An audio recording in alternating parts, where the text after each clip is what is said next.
Olá, meu nome é Lucas de Jesus, eu sou bolsista de iniciação científica pelo CNPq e hoje vim apresentar meu projeto, que tem como título Mineração de Dados Educacionais e o Learning Analytics, estratégias para avaliação do processo de ensino e aprendizagem, orientado pela professora Aline Alves.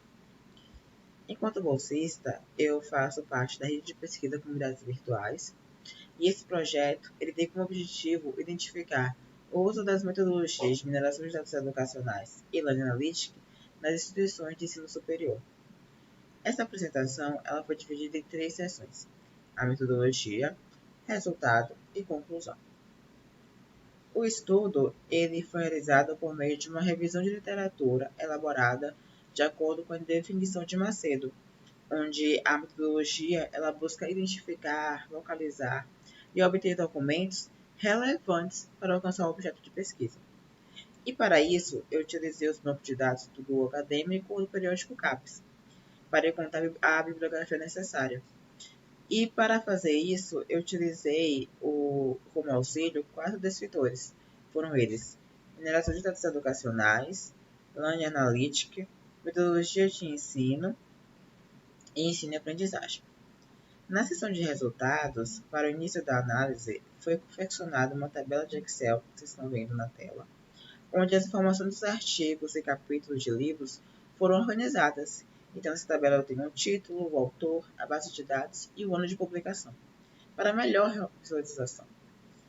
A partir dessa organização, foi possível iniciar o estudo. Em relação à mineração de dados educacionais, eu destaco a definição de isotânia, onde os autores eles entendem que a metodologia busca analisar o conjunto de dados referentes às interações dos discentes e docentes com as plataformas de ensino, com o objetivo de identificar a melhor condição de aprendizagem. Por sua vez, destaco também a definição de lei por Siemens, onde o autor afirma que a metodologia é responsável por medir, coletar e analisar relatórios de dados sobre alunos e seus contextos, objetivando a personalização do ensino. Mais adiante veremos o que seriam esses dados, que essas 2 estratégias levam em consideração. Para discutir essas 2 estratégias de avaliação, é necessário pensarmos o que seria o processo avaliativo. Por isso, trago aqui a definição de avaliação por Bloom. O autor define a avaliação em 3 categorias. A primeira seria a avaliação diagnóstica, onde a instituição ou docente busca entender, mapear o conhecimento prévio do discente. A segunda é a avaliação formativa, onde a análise do desenvolvimento acadêmico do estudante é realizada durante a ocorrência do curso. E, por fim, a terceira seria a avaliação somativa, onde o conhecimento do estudante é avaliado no fim do curso. Essas 2 estratégias de avaliação, a MDE e a lei, elas funcionam a partir da definição da avaliação formativa, ou seja, elas são aplicadas durante o período de estudo do docente, durante o curso. O próximo tópico é a aplicação dessas 2 metodologias nas instituições de ensino superior. Bom,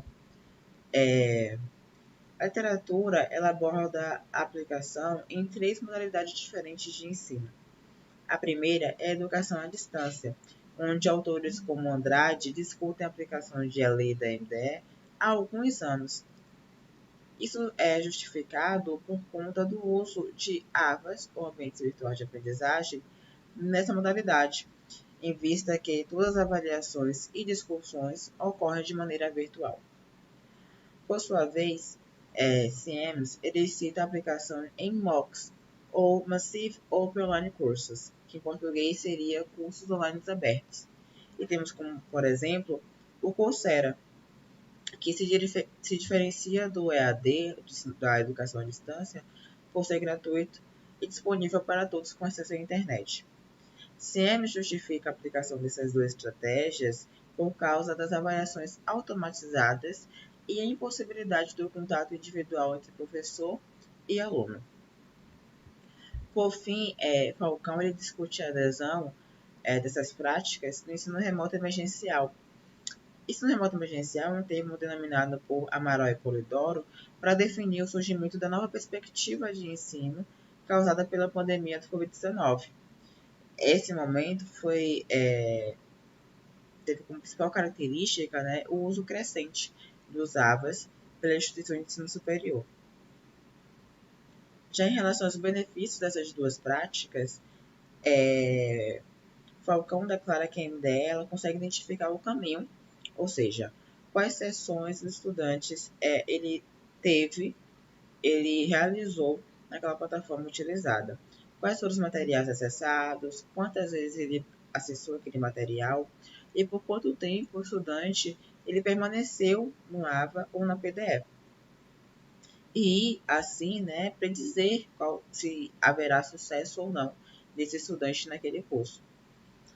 Já em relação à Learning Analytics, Srivastava e Srivastava, eles ressaltam que com os resultados das avaliações dos discentes na plataforma, os docentes eles conseguem repensar a sua metodologia de ensino e abranger, né, e melhorar a sua metodologia para tratar aquelas dificuldades que os alunos enfrentam na disciplina.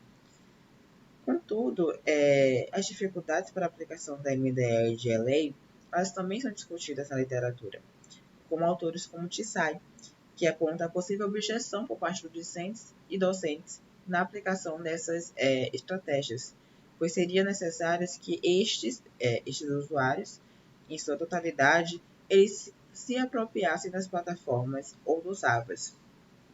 Só que deve ser lembrado que em 2021, Barreto, durante o ensino remoto emergencial, em seu estudo, ele destacou a falta de apropriação por parte dos docentes, que naquele momento eles não se apropriaram das tecnologias ou dos AVAs, mas somente fizeram o uso improvisado daquelas plataformas para dar continuidade ao ensino. Por outro lado, Freitas cita problemas financeiros, principalmente por instituições da rede pública, para a adesão da infraestrutura tecnológica que possa gerir os dados coletados e a necessidade de formação dos técnicos de tecnologia da instituição para que eles entendam como funcionam as técnicas e ferramentas, tanto da mineração de dados educacionais quanto da analítica. Bom, já em relação às críticas e problemáticas envolvendo essas duas estratégias, autores como Gonzalez acreditam que essas duas metodologias podem ser vistas como ferramentas de vigilância, já que todas as ações realizadas por um estudante no AVA ou na PDE, ele seria registrado, armazenado e, por fim, analisado. Ele cita que as técnicas dessas estratégias coletam dados como nome, idade, geolocalização, processo de login e logout, quantas vezes esse processo aconteceu. Também é coletado dados relacionados às avaliações, os resultados das avaliações e também as conversas e interações realizadas em bate-papos individuais e coletivos.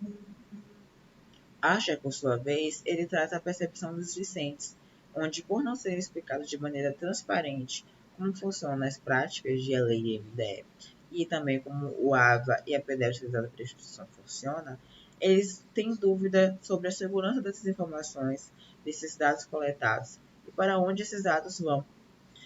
E aí, Bariati, por fim, ele complementa as críticas realizadas por Asher, né?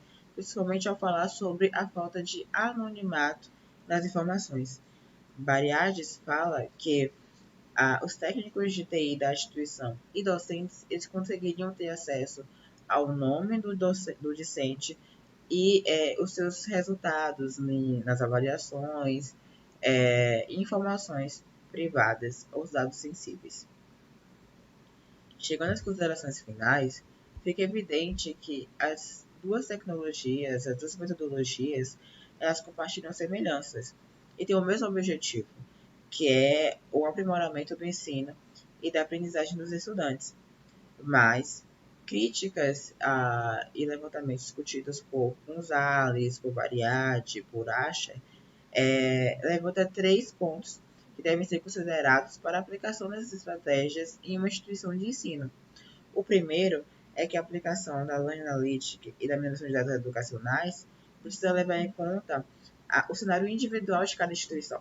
Então, precisa ser levado em conta a estrutura tecnológica da instituição e o preparo, ou seja, a formação técnica dos técnicos de TI em relação às ferramentas e práticas de lei e de MDF. O segundo ponto é a necessidade de apropriação completa da tecnologia por professores e estudantes. E o terceiro ponto é que deve ser considerada a participação efetiva e ativa dos docentes e discentes na decisão ou não da aplicação dessas duas estratégias nas tecnologias usadas, seja pelo AVA ou nas PDEs na instituição de ensino. Obrigada.